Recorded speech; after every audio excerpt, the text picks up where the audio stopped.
Hello dear, welcome to unacademy BPSC India largest learning platform. मैं आपका स्वागत करता हूं अनअकैडमी के इस प्लेटफॉर्म पर। आज हम लोग क्या पढ़ेंगे? अंडमान निकोबार आइलैंड, जहां पे हम लोग कहाँ जाते हैं हनीमून मनाने, वहीं के बारे में आज पढ़ेंगे। ठीक है, सबसे पहले हम लोग देखते हैं कि जिन लोगों ने अनअकैडमी का सब्सक्रिप्शन नहीं लिया है वो हमारे रेफर कोड सुजीत का प्रयोग कीजिएगा तो 10% आपको मिलेगा। किसका प्रयोग करना है? हमारा रेफर कोड है सुजीत। हमारा रेफर कोड क्या है? सुजीत। और इसका प्रयोग करेंगे आपको 10% मिलेगा किसी भी सेक्शन में, बीपीएससी का किसी भी सेक्शन में, बीपीएससी हो, यूपीएससी हो, नेट हो, किसी का भी सब्सक्रिप्शन लेते हैं एसएससी रेलवे, आपको 10% का डिस्काउंट मिलेगा। अगर बीपीएससी का सब्सक्रिप्शन लेते हो, सब्सक्रिप्शन चार्ज आपको यहाँ पे मेंशन किया गया। 1 मंथ का सब्सक्रिप्शन चार्ज आप देख पा रहे होंगे, 3 मंथ्स का, 6 मंथ का, 12 मंथ का और 24 मंथ्स का। तो ये आपका सब्सक्रिप्शन चार्ज है। न्यू सब्सक्रिप्शन, ये ओल्ड सब्सक्रिप्शन है। बहुत बच्चे डाउट में, इसलिए ये मेंशन किया हुआ है, ये न्यू सब्सक्रिप्शन है। चलिए हम लोग बात करते हैं अंडमान निकोबार की, और हम लोग घूमेंगे भी अंडमान निकोबार। तो सबसे पहले देखते हैं, यहाँ पे आप देख रहे हैं कि भारत की ये मुख्य भूमि, क्या देख पा रहे हैं? भारत की ये मुख्य भूमि, और भारत के मुख्य भूमि से दूर बंगाल की खाड़ी में स्थित एक भारत का केंद्र शासित प्रदेश अंडमान निकोबार, ठीक है, और दूसरा केंद्र शासित प्रदेश लक्षद्वीप जो कि अरब सागर में है। ये दोनों भाई के बारे में पढ़ेंगे, लेकिन पहले अभी आज हम लोग क्या पढ़ रहे हैं? अंडमान और निकोबार। पूरे अच्छे से ध्यान में इसको समझिएगा। देखिए, आप क्या बोलते हैं? अंडमान एंड निकोबार आइलैंड, द्वीप समूह। ऐसे कहते हैं भारत में लगभग 1100 आइलैंड है, मतलब छोटे छोटे द्वीप है, लेकिन कुछ ही आइलैंड है जहां पर आबादी रहते हैं, आदमी रहते हैं। लगभग 17 लाख की आबादी यहाँ पर अंडमान निकोबार में रहते हैं। 17 लाख की आबादी। अब जरा सोचिए कि हम देखते हैं यहाँ पे 10 डिग्री चैनल। अब ये 10 डिग्री चैनल क्या है? क्या टीवी वाला चैनल है? नहीं, एक्चुअली 10 डिग्री अक्षांश रेखा जो है, 10 डिग्री अक्षांश रेखा यहां से गुजरा हुआ है, क्योंकि 8 डिग्री से भारत स्टार्ट होता है, ये 10 डिग्री। दूसरा इंपॉर्टेंट बात समझना है कि इसको चैनल क्यों बोले, तो 2 स्थलीय भागों के बीच में अगर समुद्र है, समझ में आ रहा है ना? 2 स्थलीय भागों के बीच में अगर समुद्र है तो उसको क्या बोलते हैं हम लोग? चैनल बोलते हैं। क्या बोलते हैं? चैनल। तो 10 डिग्री चैनल पूरे अंडमान को 2 भागों में बांटता है।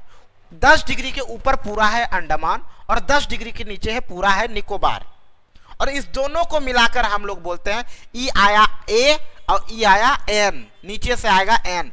तो अंडमान और निकोबार का पहला प्रश्न तो यही बनता है कि सर क्या अंडमान और निकोबार को अलग कौन करता है? 10 डिग्री चैनल। कौन करता है?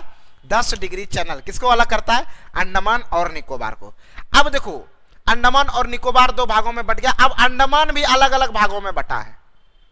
ऊपर वाले अंडमान को उत्तरी अंडमान, बीच वाले अंडमान को मध्य अंडमान, नीचे वाले अंडमान को दक्षिणी अंडमान, और इस छोटा वाला अंडमान को लिटिल अंडमान। तो अंडमान को भी कई भागों में बांट दिया गया है। उत्तरी अंडमान, मध्य अंडमान, दक्षिणी अंडमान और लघु अंडमान, मतलब लिटिल निकोबार। और देखो, ग्रेट निकोबार, इंदिरा पॉइंट यहीं पे स्थित है, भारत का सबसे दक्षिणतम भाग। आगे हम लोग देखते हैं। देखो, ये है अंडमान निकोबार समुद्र के बीच में। और दूसरा इंपॉर्टेंट बात, अंडमान निकोबार में अंग्रेजों के समय में बनाया गया था सेलुलर जेल, कि मुख्य भूमि से दूर भारत में जितने क्रांतिकारी थे, भारत में जितने भी क्रांतिकारी थे, उनको यहीं पे सेलुलर जेल में रखा जाता था, जिसको हम लोग बोलते हैं काला पानी का सजा के नाम से जानते हैं। पूरा आजीवन उनको यहीं कारावास में रखा जाता था, क्योंकि अंग्रेज भली भांति जानता था अगर इंडिया में ही किसी जेल में रखेंगे और ज्यादा प्रताड़ित करेंगे तो राष्ट्र आंदोलन और बढ़ेगा। इसीलिए उन्होंने अंडमान निकोबार में एक सेलुलर जेल बनाया था, और मोदी जी इधर गए भी थे एक बार सेलुलर जेल घूमने के लिए, ठीक है। और अंडमान निकोबार में परिवहन के तौर पर अगर देखें, यहाँ जैसे टेम्पू का प्रयोग करते हैं एक जगह से दूसरे जगह शहर में जाने के लिए, वहाँ आइलैंड है, छोटा छोटा आइलैंड, तो वहाँ नाव का परिवहन करते हैं, नाव परिवहन का प्रयोग करते हैं हम लोग, जल परिवहन का प्रयोग करते हैं एक जगह से दूसरे आइलैंड पे जाने के लिए। कहाँ? अंडमान निकोबार आइलैंड में। दूसरा इंपॉर्टेंट फैक्ट है, अगर हम लोग देखें कि अंडमान निकोबार के नीचे जो एक देश है वो है इंडोनेशिया। अंडमान निकोबार के नीचे एक देश कौन सा है? इंडोनेशिया। अंडमान निकोबार के नीचे एक देश कौन सा है? इंडोनेशिया, ठीक है। और इधर जो लक्षद्वीप के नीचे क्या है? मालदीव। लक्षद्वीप के नीचे क्या है? मालदीव। दूसरा बात, इंपॉर्टेंट बात समझ गए यहीं। अब और आगे चलते हैं हम लोग बात करते हैं, यहाँ पे थोड़ा सा चीजों को समझते हैं कि अंडमान निकोबार का स्टार्टिंग कहाँ से होता है। तो आप देख पा रहे हैं 6 डिग्री 14 मिनट, मतलब 6 डिग्री 14 मिनट से ये स्टार्ट होता है अंडमान निकोबार, और जाके समाप्त कहाँ पे होता है, सॉरी 6 डिग्री से शुरू होता है और 14 डिग्री पे जाके ये समाप्त होता है। कितने पे? 14, 6 से 14। और 92-93 है इसका देशांतरीय विस्तार, अक्षांशीय विस्तार। समझ में आ गया?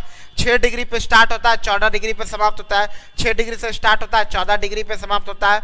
देशांतरीय विस्तार अगर देखें 92-93 मतलब 1 डिग्री देशांतरीय विस्तार है, एक रेखा 92 और 93 के बीच में, ठीक है। 92 और 94 है, 94 है, ठीक है, मतलब 2 डिग्री का है, 2 देशांतर रेखाएं हैं। 92 से स्टार्ट होगा, 94 में समाप्त होता है।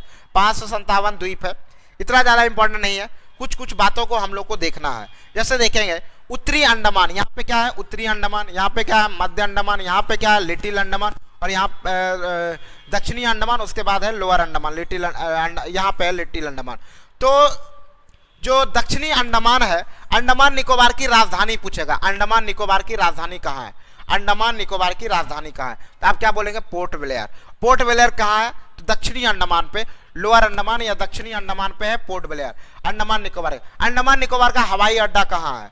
अंडमान निकोबार का जो हवाई अड्डा है वो कहाँ पे है? ये भी है पोर्ट ब्लेयर में, और वो कहाँ पड़ता है? दक्षिणी अंडमान पे। अंडमान निकोबार की सबसे ऊंची चोटी पर्वतों के बारे में जब आप पढ़ेंगे तो सैडल पीक क्या है? अंडमान निकोबार की सबसे ऊंची चोटी क्या है? Saddle peak. सैडल पीक के बारे में पढ़ते हैं, ये सैडल पीक। अब पूछेगा अंडमान निकोबार में किधर है, तो आप कहिएगा किधर, तो हम बता रहे हैं किधर है, उत्तरी अंडमान पर है। ये कहाँ है? उत्तरी अंडमान पर है सैडल पीक, ठीक है।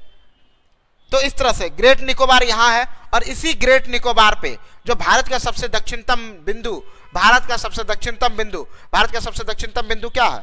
भारत का सबसे दक्षिणतम बिंदु क्या है? इंदिरा पॉइंट। मैं बता रहा हूं, 1 मिनट रुक जाओ। देखो इंदिरा पॉइंट, भारत का सबसे दक्षिणतम बिंदु क्या? इंदिरा पॉइंट। वही ग्रेट निकोबार के सबसे लास्ट पार्ट पे इंदिरा पॉइंट। और यहाँ पे ये फेमस इसलिए है कि यहाँ पे पर्यटन, यहाँ का जो मुख्य व्यवसाय है, यहाँ पे जो लोगों का जीविका का आधार है वो क्या है? पर्यटन। पर्यटन करने के लिए दुनिया भर से लोग यहाँ पे पहुंचते हैं, और इनसे इनका इनकम होता है यहाँ के स्थानीय लोगों का। स्थानीय लोगों के पास कृषि उतनी अच्छी होती नहीं है, वो ज्यादातर नारियल पे नारियल पर निर्भर करते हैं, उसका आयात करते हैं, उसका प्रोडक्शन तैयार करते हैं, और कई सारे चीजों को भारत में भी सप्लाई करके, मतलब भारत में कोलकाता में और सारे कई राज्य में भेजते हैं, जिससे उनका जीवन यापन होता है। वहाँ के बच्चे जो होते हैं सुबह नाश्ते में नारियल का बहुत ज्यादा प्रयोग करते हैं। मत्स्य पालन, मछली पालन भी किया जाता है। नाव निर्माण कारखाना और मरम्मत किया जाएगा ही, क्योंकि वहां नाव का सबसे ज्यादा प्रयोग किया जाता है। कहर और नारियल, मतलब नारियल और नारियल का प्रोडक्शन का भी प्रयोग वहां अंडमान निकोबार में किया जाता है। तो नॉर्मली ये अंडमान के बारे में सामान्य जानकारी है, मैं आपको सिर्फ बेसिक आइडिया दे रहा हूं, बहुत ज्यादा डिटेल में नहीं पढ़ा रहा हूं, बहुत बेसिक आइडिया दे रहा हूं कि आपको एक ओवरव्यू मिलेगा। उसके बाद आप बेहतर तरीके से आगे जब आप बुक में पढ़ेंगे तो और अच्छे तरीके से समझ में आएगा। तो ये समझ में आया अंडमान निकोबार बंगाल की खाड़ी में स्थित है। कहाँ है? बंगाल की खाड़ी में सबसे दक्षिणतम बिंदु इंदिरा पॉइंट आपको दिख गया, और स्टार्ट सैडल पीक, सबसे ऊंची चोटी अंडमान निकोबार की सैडल पीक, वो है उत्तरी अंडमान में, समझ में आ गया। ये मध्य अंडमान, ये क्या है? पोर्ट ब्लेयर, जहां दक्षिणी अंडमान में पोर्ट ब्लेयर, और इसका हवाई अड्डा भी क्या है? दक्षिणी अंडमान में ही है, पोर्ट ब्लेयर में ही है, ठीक है। ये नॉर्मली आपको समझ में आया। 6 डिग्री से स्टार्ट होता है, 14 पे समाप्त होता है। ये अक्षांशीय विस्तार है। देशांतरीय 92 और 94, 92 और 94। तो नॉर्मली आई होप कि यहां तक आप लोगों को समझ में आ गया होगा। जिन लोगों ने अनअकैडमी का सब्सक्रिप्शन नहीं लिया है तो हमारे रेफर कोड का प्रयोग जरूर करें। हमारा रेफर कोड क्या है? सुजीत। बीपीएससी का सब्सक्रिप्शन चार्ज आपको दिख रहा हो, और किसी भी चीज का आपको सब्सक्रिप्शन लेना हो तो हमारे रेफर कोड का प्रयोग जरूर करें, जहां पे आपको 10% का डिस्काउंट मिलेगा। ओके डियर, तो जिन लोगों ने नहीं लिया है वो जल्दी से ले लो सब्सक्रिप्शन बीपीएससी का। ओके, तो ये आपको दिख रहा होगा सब्सक्रिप्शन चार्ज। अभी हम लोग, ठीक है, फिर हम लोग मिलते हैं नए कोई टॉपिक पे मिलेंगे अगले दिन, ठीक है। Bye bye, thank you.